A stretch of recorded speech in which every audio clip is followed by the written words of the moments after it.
মাহে রমাদান পেয়ে যারা গুনাহ মোচন করতে পারল না, যারা মোচন অর্থাৎ গুনাহমুক্ত হতে পারল না, আল্লাহ রাসূল সরকার দু আলমকে জিব্রাইল বললেন আপনি বলেন তাদের উপর আল্লাহ লানত দিয়েছেন।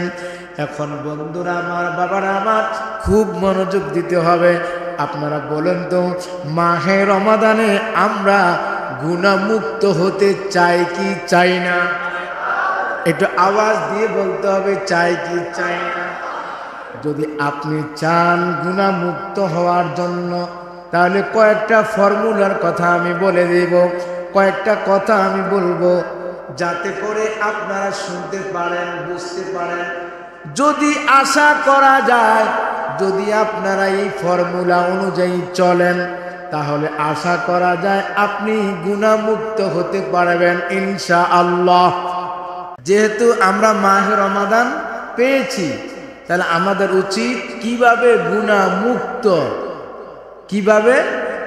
কিভাবে গুনাহমুক্ত হওয়া যায় সেই চেষ্টা আমাদের করা উচিত, ঠিক কিনা?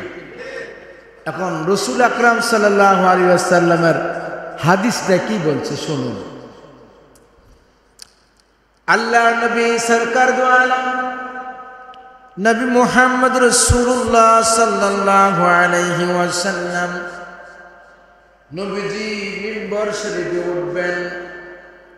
এই সময় জিবরাইল আলাইহিস সালাতু ওয়াস সালাম নবীজির কান মোবারকের কাছে কানে কানে একটা মেসেজ দিলেন, ইয়া রাসূলুল্লাহ, ইয়া হাবিবাল্লাহ, যারা মাহে রমাদান পেল অথচ গুনাহ মোচন করতে পারল না, আল্লাহ নবী বললেন, আল্লাহ নবী সরকার দু আলমের কাছে জিবরাইল এসে বলেন, হুজুর আপনি বলেন যারা মাহে রমাদান পেল, পাওয়ার পরে গুনাহ মোচন করতে পারল না, তাদের উপরে আল্লাহ লানত দিয়েছেন। কি দিয়েছেন? জোরে বলেন। লানত দিয়েছেন। ইয়া রাসূলুল্লাহ, ইয়া হাবিবাল্লাহ, আপনি আপনার নূরানি জবান দিয়ে বলুন আমিন। রাসূল আকরাম সাল্লাল্লাহু আলাইহি ওয়াসাল্লাম বললেন আমিন। বন্ধুরা আমার, বাবারা আমার নবী উম্মত জাহান্নামী হোক এটা কখনো চান না। আমার উম্মত, আমার নবীর উম্মত কখনো জাহান্নামী হোক এটা আমার নবী চান না। আমার নবী চান সব সময় অল টাইম আল্লাহর দরবারে আরজ করেন, রব্বুল আলামিন, ও আমার রব, ও আমার প্রতিপালক, আপনি দয়া করে আমার উম্মতকে মাফ করে দিয়ে জান্নাতবাসী করে দিন। এটা আমার আল্লাহ, আমার নবী আমার আল্লাহর দরবারে অল টাইম চান। কিন্তু এখানে শুধু সমাপ্তি নয়, আমার নবীর একটা নাম হলো হারিস। হারিস শব্দের অর্থ হলো জুব্বা। আল্লাহ নবী সরকার দু আলম নবী মুহাম্মদ রাসূলুল্লাহ সাল্লাল্লাহু আলাইহি ওয়াসাল্লাম যখন মেরাজ শরীফে যাবেন, মেরাজ শরীফে যেই জুব্বাটা গায়ে দিয়ে যাবেন, ওই জুব্বার নাম হলো হারিস। হারিস শব্দের অর্থ হলো জুব্বা। জুব্বা যখন গায়ে দিবেন, আল্লাহ নবী সরকার দু আলম নবী মুহাম্মদ রাসূলুল্লাহ সাল্লাল্লাহু আলাইহি ওয়াসাল্লাম জিবরাইলকে বললেন, ও আখি জিবরাইল, জিবরাইল রে, ও জিবরাইল, তুমি যে আমাকে জুব্বা নামক, তুমি যে আমাকে জুব্বাটা উপহার দিয়েছ, জান্নাত থেকে মার্কেট করে নিয়ে আসছো, আমি যে জুব্বাটা পরিধান করব, এই জুব্বাটার নাম কি তুমি জানোনি? জিবরাইল বলেন, ইয়া রাসূলুল্লাহ, ইয়া হাবিবাল্লাহ, এই জুব্বার নাম হলো হারিস। ও আখি ভাই জিবরাইল, তুমি কি জানোনি, তুমি কি জানোনি হারিস শব্দের অর্থ কি? জিবরাইল বলে, ইয়া রাসূলুল্লাহ, ইয়া হাবিবাল্লাহ, হারিস শব্দের অর্থ আপনিও ভালো জানেন এবং আল্লাহও ভালো জানেন। জিবরাইল এই কথা বলার পরে আমার নবী বলে জিবরাইল, ও জিবরাইল, এই জুব্বার নাম হলো হারিস। হারিস শব্দের অর্থ নবী। শুনে রাখো জিব্রাইল, আমি টাকার লোভ না, পয়সার লোভ না, গাড়ির লোভ না, বাড়ির লোভ না, আমার আল্লাহ যে আমাকে একটা জুব্বা দিলেন, এই জুব্বাটা হারিস বললেন আমি লুবি। এটার অর্থ হলো লুবি। আমার একটা লোভ আছে, আমি চাই, আমি চাই, আমি চাই, আমি চাই আমার উম্মতগুলি যেন সকলেই জান্নাতি হয়ে যায়। জোরে বলুন সুবহানাল্লাহ। তাহলে মাহে রমাদান আমরা পাইলাম, মাহে রমাদান আমরা পাইলাম। মাহে রমাদান পেয়ে যারা গুনাহ মোচন করতে পারল না, যারা মোচন অর্থাৎ গুনাহমুক্ত হতে পারল না, আল্লাহ রাসূল সরকার দু আলমকে জিব্রাইল বললেন আপনি বলেন তাদের উপর আল্লাহ লানত দিয়েছেন। এখন বন্ধুরা আমার, বাবারা আমার, খুব মনোযোগ দিতে হবে। আপনারা বলেন তো, মাহে রমাদানে আমরা গুনাহমুক্ত হতে চাই কি চাই না? একটু আওয়াজ দিয়ে বলতে হবে, চাই কি চাই না? যদি আপনি চান গুনাহমুক্ত হওয়ার জন্য, তাহলে কয়েকটা ফর্মুলার কথা আমি বলে দেব, কয়েকটা কথা আমি বলবো, যাতে করে আপনারা শুনতে পারেন, বুঝতে পারেন। যদি আশা করা যায়, যদি আপনারা এই ফর্মুলা অনুযায়ী চলেন, তাহলে আশা করা যায় আপনি গুনাহমুক্ত হতে পারবেন ইনশাআল্লাহ। কি ইনশাআল্লাহ? এখন গুনাহমুক্তর ফর্মুলাটা কি শুনুন। আল্লাহর হাবিব সরকার দু আলম মুহাম্মদ রাসূলুল্লাহ সাল্লাল্লাহু আলাইহি ওয়াসাল্লাম কি বলেছেন শুনুন। আল্লাহর নবী বলেছেন যে মাহে রমাদান পেল, মাহে রমজানের শান এবং মান, মাহে রমাদানের শান এবং মান আমি এমন ভাবে বৃদ্ধি করে দিয়েছি যাতে করে আমার বান্দাগুলি কখনো অল্প আমল নিয়ে আমার দরবারে আসতে না পারে। যদি মাহে রমজানে ঠিকঠাক মতো রোজা রাখতে পারে, সিয়াম সাধনা করতে পারে, আমার আল্লাহ হাদিসে কুদসিতে প্রমাণ করেন, ক্বালাল্লাহু তাআলা ইল্লাস সাওম ফাইন্নাহু লি ওয়া আনা আজজি বিহি। সুবহানাল্লাহ বলুন। আমার আল্লাহ, আমার আল্লাহ, আমার আল্লাহ, আমার আল্লাহ হাদিসে কুদসিতে প্রমাণ করেন, আমার আল্লাহ বলেন ইল্লাস সাওম, রোজা ব্যতীত।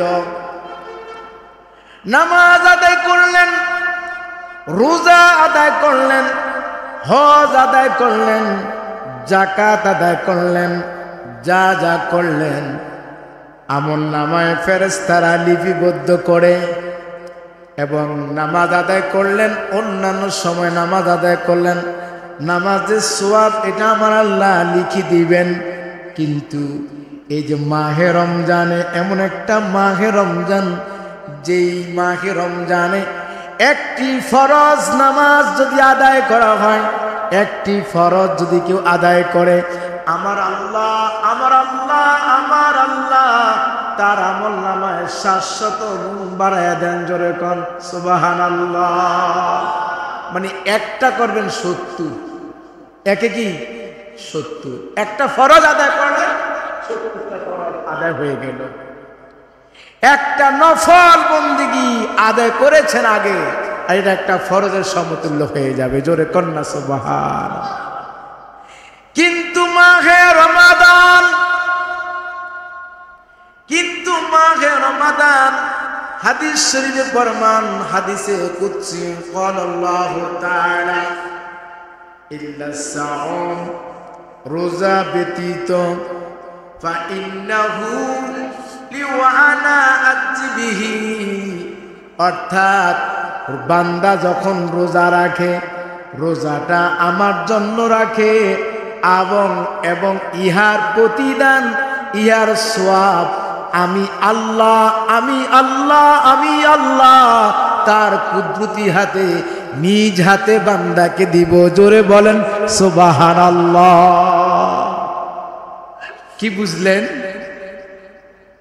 আমার আল্লাহ নিজ হাতে বান্দাকে ইয়ার প্রতিদান দিবেন। সুবহানাল্লাহ সুবহানাল্লাহ।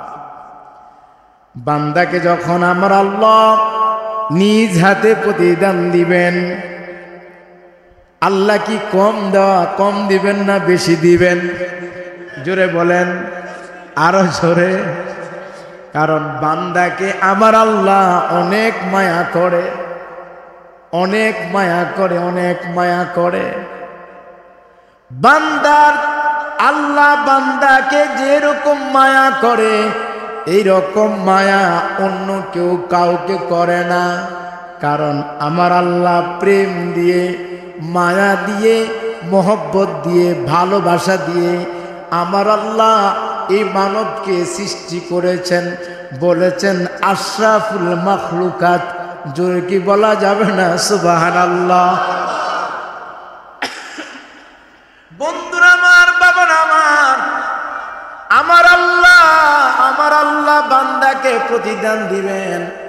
দুনিয়ার নিয়ম অনুযায়ী একটা কথা বলে যায়, এই যে এখন আমাদের দোকানপাট, ব্যবসা বাণিজ্য, বাড়ির মালিক, আমরা যখন ম্যানেজারকে বসাই, ম্যানেজারকে বসানোর পরে ভিক্ষুকগুলি আমাদের কাছে আসেন। ভিক্ষুক আসে, দোকানে ভিক্ষুক আসে। আসার পরে আপনি কয় টাকা দেন? 5 টাকা দেন, 10 টাকা দেন, কিংবা 50 টাকা দেন না? 10 টাকা, 50 টাকা, 5 টাকা এটা আপনি দেন।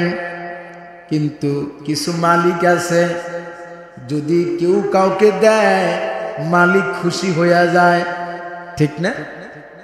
সিসি ক্যামেরার মধ্যে দেখে, মালিকে দেখে উম্মুক ভিক্ষুকরে কয় টাকা দেওয়া হলো, 10 টাকা, 5 টাকা, 20 টাকা, 50 টাকা দেয়। এর উপরে দেওয়ার কোনো রাইট দিতে হলেও কষ্ট হয়, কারণ মালিক যদি আবার রাগ করে। কিন্তু মালিক যখন আবার ক্যাশের মধ্যে বসে ম্যানেজারের দায়িত্ব পালন করে, কোন ভিক্ষুক যদি এসে ভিক্ষা চায়, ভিক্ষা চাইলে দেখা যায় মালিক খুশি মতো দিতে পারবে। 1000 দিতে পারে, 500 দিতে পারে, 100 দিতে পারে। কেন দিতে পারে? কারণ তিনি এই বাড়ির মালিক, তিনি এই প্রতিষ্ঠানের মালিক, তার কারো কাছে কফিয়ত দিতে হবে না।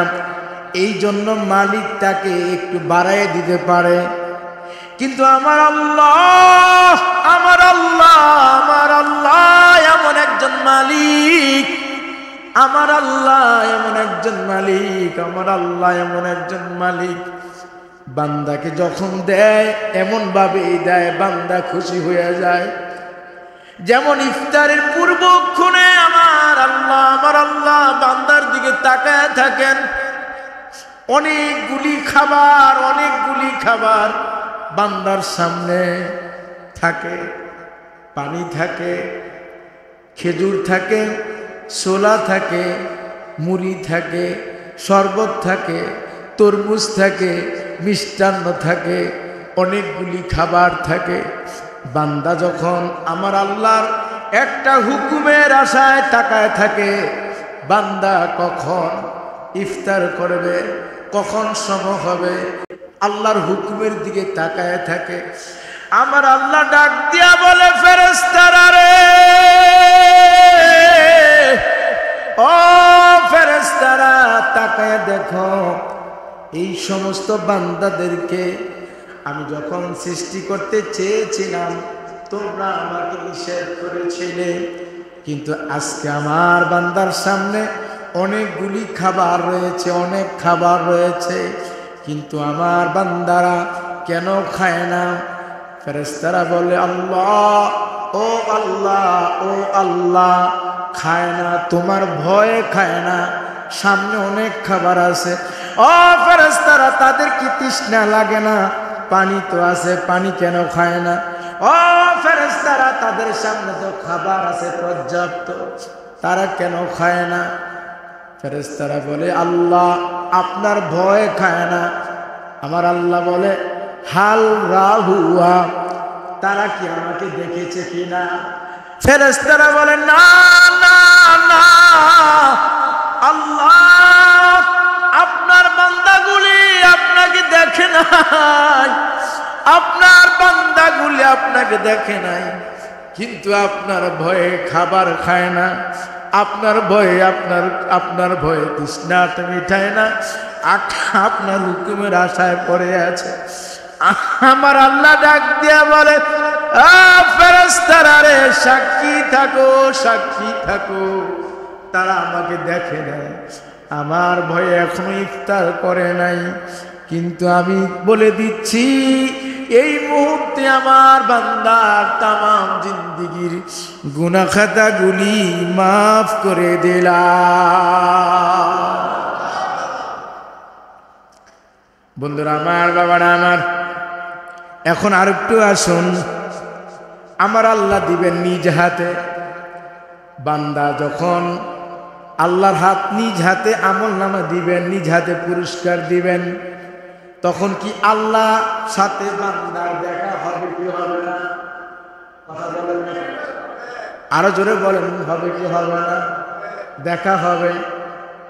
কিন্তু যারা রোজা রাখে নাই, বদনসিব, যারা রোজা রাখে নাই, যারা রোজা রাখে না, সুস্থ অবস্থা থাকার পরেও রোজা রাখে না, তাদের খুব বদনসিব, বদনসিব। ওই তাদের জন্যই তো বলেছে যারা মাহে রমাদান পেল অথচ রোজা রাখে না। জিব্রাইলকে বলল, জিব্রাইল তুমি বলে দাও, আমার হাবিবকে মেসেজ দিয়ে দাও, তাদের উপরে লানত। তাহলে যারা রোজা রাখে না তাদের উপরে আমার আল্লাহ লানত দিয়েছেন। কথা কি বুঝতে পেরেছেন না বুঝতে পারেন নাই? তাহলে আমরা সবাই কি রোজাদার হতে চাই কিনা? রোজাদার হতে চাই কিনা? রোজাদার হলে লাভ না লস? দেখেন দেখেন দেখেন, আল্লাহ রসুল সরকার দু আলম নবী মুহাম্মদ রাসূলুল্লাহ সাল্লাল্লাহু আলাইহি ওয়াসাল্লাম বলেছেন, ফারহাতুন ইনদা ফিত্রি ওয়া ফারহাতুন ইনদা লিকাই রাব্বি। সুবহানাল্লাহ, আর জোরে কন্যা সুবহানাল্লাহ। ফারহাতুন, খুব খেয়াল করুন, ফারহাতুন ইনদা ফিত্রি ওয়া ফারহাতুন ইনদা লিকাই রাব্বি। রোজাদারের জন্য দুইটা আনন্দ আছে। কয়টা? জোরে বলেন না কয়টা? আরো জোরে বলুন কয়টা? রোজাদারের জন্য দুইটা আনন্দ আছে। একটা আনন্দ হলো ফারহাতুন ইনদা ফিত্রি, যখন বান্দা রোজা ইফতারের পূর্বক্ষণে বসে থাকে, এটা একটা আনন্দ। ফারহাতুন ইনদা লিকাই রাব্বি, আর রোজাদারের পুরস্কার স্বয়ং আমার আল্লাহ দিবেন। জোরে বলুন সুবহানাল্লাহ। ফারহাতুন ইনদা ফিত্রি, এটার ব্যাখ্যাটা শুনে রাখুন। বান্দা ইফতারি নিয়ে বলবে, একে অপরকে ইফতারি করাবে। ও বন্ধুরা আমার, বাবারা আমার, আমরা গরিব মানুষ, আমরা দিন এনে দিন খাই। আপনি ইফতার নিয়ে বসে গেলেন, ইফতারের সময় অনেকগুলি আইটেম নিয়ে বসলেন। অন্য মানুষ এত আইটেম তৈরি করতে পারে না। আমার রাসূল কি বলেছেন? আমার রাসূল বলেছেন, যিনি মাহে রমাদানে একজন রোজাদারকে ইফতার করালো, সে যেন তার গুনাহগুলি মোচন করে ফেলল।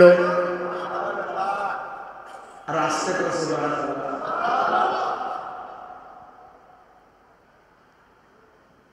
রাসূল বলেছেন। এখন আমরা তো সবাই ইফতার করি,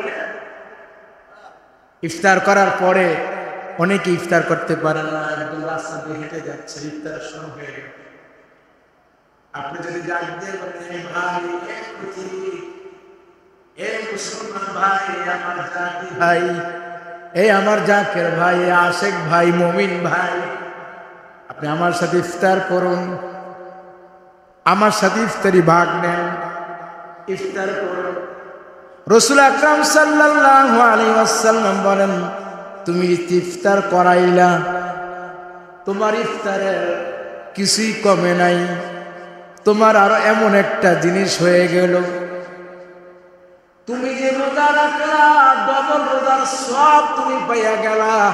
তার মানে হলো তাকে ইফতার করার কারণে আমার রাসূল খুশি হয়ে গেল। রাসূল কয় তার ইফতার করাইলা, তার তৃপ্তি মিটাইলা, অর্থাৎ তাই তৃষ্ণার্ত ছিল তাকে তুমি পানি পান করাইলা, ক্ষুধার্ত ছিল তাকে তুমি ক্ষুধা নিবারণ করাইলা। আমি রাসূল বলে দিলাম, আমি রাসূল বলে দিলাম রে, আমার আল্লাহ, আমার আল্লাহ, আমার আল্লাহ মায়া করে দয়া করে তোমার তামাম জিন্দেগির গুনাহ খাতাগুলি মাফ করে দিবে। এখন এই সিস্টেম আসলে আমাদের কাছে আছে?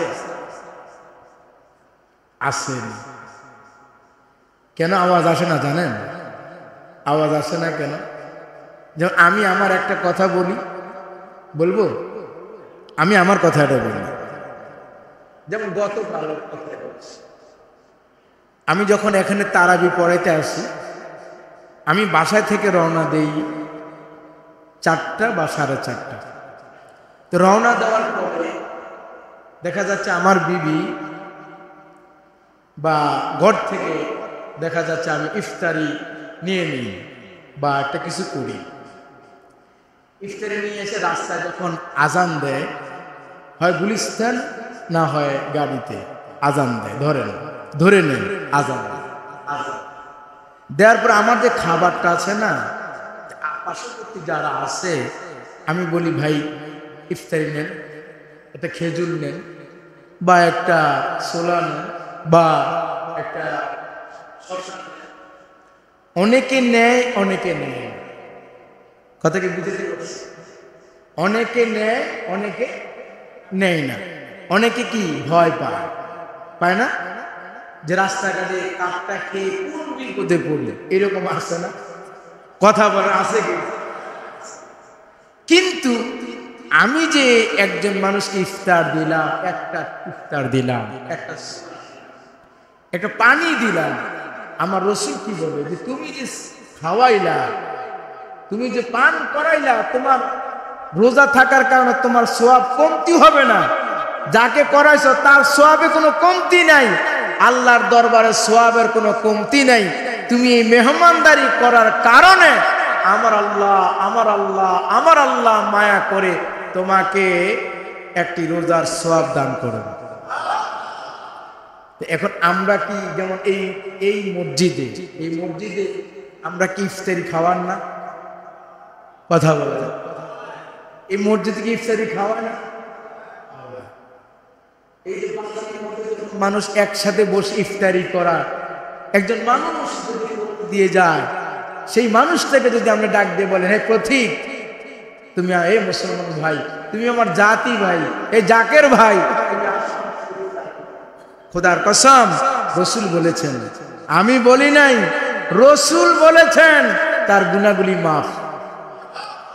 আরো জোরে কন্যা সুবহানাল্লাহ, আরো মহব্বত করেন আলহামদুলিল্লাহ। এখন আমরা যে রোজা রাখি না, রোজা রাখি কিনা? আজকে যারা আমরা এখানে আছি সবাই কি রোজাদার? সবাই রোজাদার? আলহামদুলিল্লাহ, আলহামদুলিল্লাহ। দেখেন আমরা একে অপরের সাথে রোজার সময় কথা বলি না? রোজার সময় কথা বলার সময় দেখবেন আমাদের মুখ থেকে অন্য সময় যে গন্ধ বাইর হয়, আমরা সারা দিন না খাওয়ার পরে আমাদের ভিতরটা গ্যাস সৃষ্টি হয়।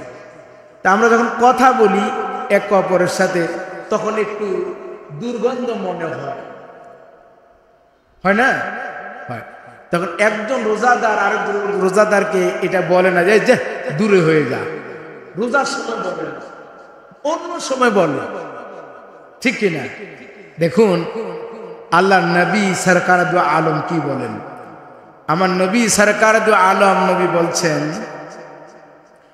যে যারা মাহে রমাদান রোজা রাখলো, রোজা রাখার পরে তাদের মুখ থেকে একটা যে তোমরা বলো যে দুর্গন্ধ ব্যবহার হয়, আর রসুল বলেছেন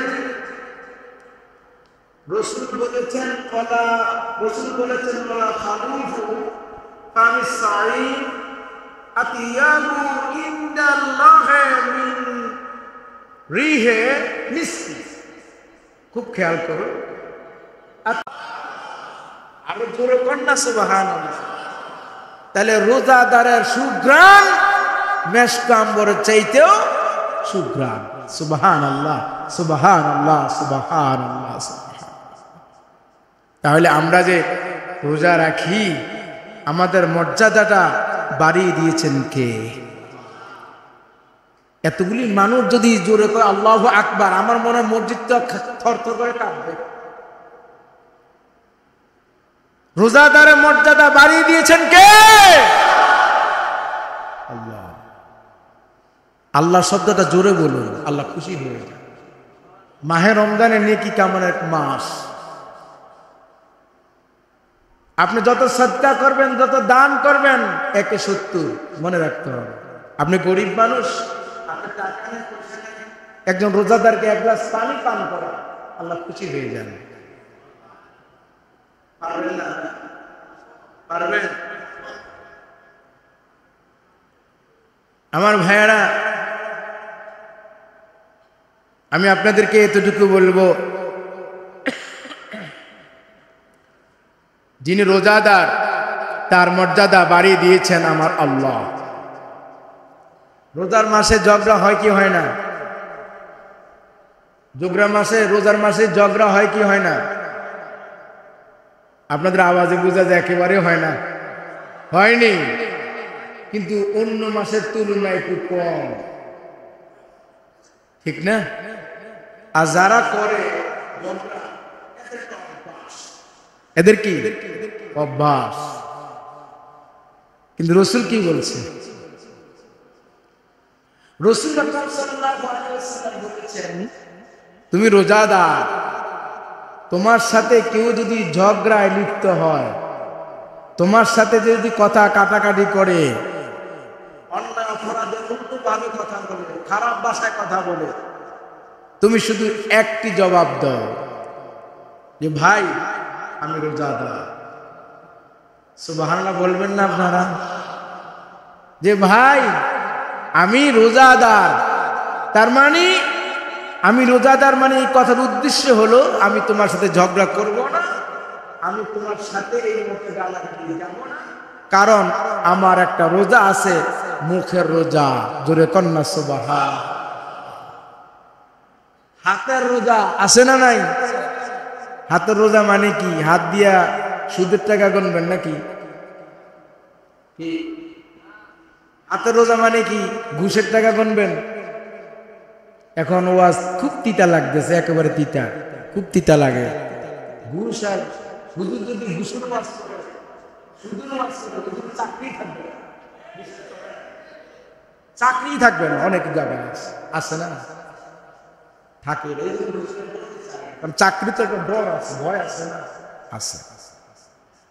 তো চোখের রোজার হাতের রোজার ব্যস্ততা কি? তার মানে এই হাত দিয়ে সুদের টাকা গুনবেন? গুনবেন না। এই হাত দিয়ে ঘুষের টাকা গুনবেন? এই হাত দিয়ে ওজনে কম দিবেন? হ্যাঁ। এই হাত দিয়ে খাদ্য ভেজাল, খাদ্য ভেজাল বুঝেন তো? বুঝেন? তার মানে এটা হাতের রোজা, এটা বুঝায় যে খাদ দিয়ে অন্যায় কাজ করা যাবে। রসুল বলছেন যদি হাতের রোজা তোমার কন্ট্রোল হয়ে যায়, মুখের রোজা যদি তোমার কন্ট্রোল হয়ে যায়, চোখের রোজা যদি কন্ট্রোল হয়ে যায়, পায়ের রোজা যদি কন্ট্রোল হয়ে যায়, আমি রসুল বলে দিলাম তুমি হাসতে হাসতে হাসতে হাসতে আল্লাহর জান্নাতে চলে যাবে। রোজাদারের ইজ্জত বাড়িয়ে দিয়েছেন কে? আরো জোরে বলেন, বাড়িয়ে দিয়েছেন কে? তাহলে সে ইজ্জত সম্মান আমরা বজায় রাখার চেষ্টা করব। সবাই বলি ইনশাআল্লাহ। আমার কাছে অনেকেই মোবাইলে অনেকেই অনেকগুলি প্রশ্ন করেছে এবং আসার পরেও আমার সব প্রশ্নের জবাব আমি দিতে পারবো না, কারণ সময় আমাকে কভার করতে পারছি না। আমাকে 1 নম্বর একটা প্রশ্ন করেছেন যে হুজুর, তারাবির নামাজ আমরা পড়ি 8 রাকাত, কয় রাকাত? কয় রাকাত? আমরা 8 রাকাত পড়ি না? আমরা 8 রাকাত পড়ি, কয় রাকাত? 20 রাকাত। তাই আমাদের অনেকে আছে আশেপাশে, সেখানে তারাবির নামাজ 8 রাকাত পড়ে। এই ব্যাপারে কিছু কথা বলব। আরো কিছু প্রশ্ন আমাকে করা হয়েছে, সেই প্রশ্নগুলি আমি জবাব সময় পাচ্ছি না, শুধু এতটুকু আমি আপনাকে বলব। কোরআন হাদিসটা পরে বলি, হ্যাঁ, খুব থিমগুলি আগে। আমরা যেহেতু আমরা এখানে অনেকে আলেম না, অনেকে বুখারীর দাস, অনেকে বুখারী মুসলিম শরীফের ইবারত আমরা পড়লেও সেটা আপনারা বুঝবেন না। শুধু আমি আপনাদেরকে একটু থিম জানাচ্ছি। কষ্ট হচ্ছে আপনাদের? আপনারা যারা এখানে আছেন, আপনারা বলেন তো, তারাবির নামাজ আপনাদের উদ্দেশ্যে, আমাকে খুশি রাখার জন্য না, আপনাদের বয়স হয়েছে কম না, আপনারা বলেন তারাবির নামাজ কয় রাকাত? এখন 20 রাকাত। তারাবির নামাজ 8 রাকাতের পক্ষে আছেন কেউ? আচ্ছা, তাহলে 20 রাকাতের আওয়াজটা একটু জোরে দেন। তারাবির নামাজ কয় রাকাত? আচ্ছা, 20 রাকাত। এখন এটা কে কে বলছে আমি বলি, এরপরে আপনি 20 রাকাত আর 8 রাকাত ঝগড়া করেন, কারণ কোনো ঝগড়া নাই, ঝগড়া করতে চাই না, কিন্তু আমাদের ভিতরে ঝগড়া নতুন করে সৃষ্টি করে একটা দল আছে না? আচ্ছা, এখন দেখেন, আমাকে কয়েকদিন আগে, এখানে কি আমাদের বাবুল ভাই আছে? আমাদের কমিটির কি বাবুল ভাই আছে? নাই মনে হয় নাকি? আচ্ছা, আসলে আমাকে একটু নক করে, ওনার সাথে আমার দ্বিমত আছে, কথা আছে। আচ্ছা, এখন খুব খেয়াল করেন, নবী করিম সাল্লাল্লাহু আলাইহি ওয়াসাল্লামের সময় নবীজি 20 রাকাত তারাবি পড়েছেন। 1। 2 নম্বর, উমর রাদিয়াল্লাহু তাআলা আনহু হতে 20 রাকাত নামাজ আদায় করেছে, খুব খেয়াল করেন। 3 নম্বর, 3 খলিফার সময় 20 রাকাত করে নামাজ আদায় করেছে। এরপরে সাহাবাই কেরামের ঐক্যমত 20 রাকাত নামাজ আদায় করেছে। আচ্ছা, এরপরে উম্মতি মুহাম্মদীর ঐক্যমত 20 রাকাত নামাজ আদায় করেছেন। এরপরে 4 ইমামের ঐক্যমত 20 রাকাত নামাজ আদায় করেছেন। মদিনা শরীফের শুরু লগ্ন থেকে 20 রাকাত নামাজ আদায় করেছেন। এরপরে আল মুসান্নাফ, ইমাম বুখারী উস্তাদ রাহিমাহুল্লাহ আল মুসনাদ ইবনে আবি শাইবাতে হাদিস খণ্ড হলো 5, পৃষ্ঠা নম্বর 2025, হাদিস নং 7774। সেখানেও নবী করিম সাল্লাল্লাহু আলাইহি ওয়াসাল্লামের 20 রাকাত নামাজ আদায় করেছেন।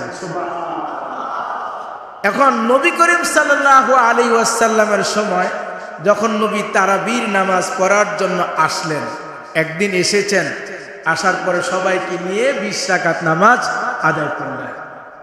পরের দিন দেখলেন নবীজি আসছে, অনেক সাহাবী এসে গেলেন।